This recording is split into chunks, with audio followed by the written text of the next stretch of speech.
बूढ़े व्यक्ति के शरीर में तितली का जीन इंजेक्ट करते ही वह पत्थर की तरह सख्त होने लगा और अगले ही पल उसके शरीर की खाल को चीरते हुए विशाल पंख बाहर निकल आए। असहनीय दर्द से वह तड़पने लगा और पूरी तरह बेबस हो गया। उसके पास जमीन पर गिरकर उस खौफनाक तितली दानव से रहम की भीख मांगने के अलावा कोई रास्ता नहीं बचा था। लेकिन वह दानव रहम करना नहीं जानता था। उसने अपनी तलवार उठाई और पास पड़ी एक लाश के सीने में घोंप दी, जिससे हजारों की संख्या में म्यूटेंट तितलियां बाहर निकल आईं। वे पूरी धरती पर कब्जा करने के लिए इंसानों की तलाश में थीं। जल्द ही उन तितलियों ने वहां मौजूद लोगों के शरीर में प्रवेश करना शुरू कर दिया। वे शरीर के अंदर किसी कीड़े की तरह रेंग रही थीं। जैसे ही उनके स्पर्शक विकसित हुए, अगले ही पल एक आदमी के शरीर से रंगीन पंख बाहर निकल आए और पास खड़ी एक महिला की किस्मत भी खराब थी। उसके शरीर में भी वही जीन डाल दिया गया। उसकी पीठ को चीरकर रंगीन पंख बाहर निकलने लगे। वह तेज दर्द से चीख रही थी पर कुछ कर नहीं पा रही थी। उसकी पीठ पर वे पंख अनियंत्रित रूप से बढ़ते ही जा रहे थे। जब पंख पूरी तरह फैल गए तो वह महिला भी एक दानव तितली में बदल गई। वह खुद को बचाने के लिए कमरे की ओर भागी,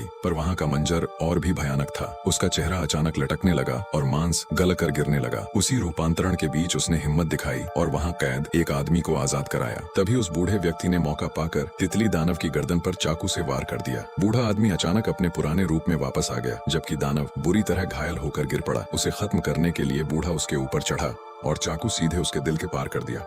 तितली दानव का शरीर बिखर गया और वह तितलियों के ढेर में बदलकर वहां से उड़ गया। दूसरी ओर वे दो लोग भी वापस इंसान बन गए। उन्होंने अनजाने में उन सभी तितलियों को आजाद कर दिया, पर वे यह नहीं जानते थे कि उस दानव की आत्मा उन्हीं तितलियों में छिपी है। वह फिर से जीवित हो चुका था। जल्द ही वे म्यूटेंट तितलियां उनके घर तक पहुंच गईं। उन दोनों को लगा कि ये साधारण तितलियां हैं और वे खुशी खुशी बाहर निकल आए। पर बाहर निकलते ही हजारों तितलियों ने उन्हें घेर लिया और उठाकर उस दानव के पास ले गईं। तितली दानव वहां पहले से उनका इंतजार कर रहा था। अब वे उसके भयानक प्रतिशोध का शिकार होने वाले थे।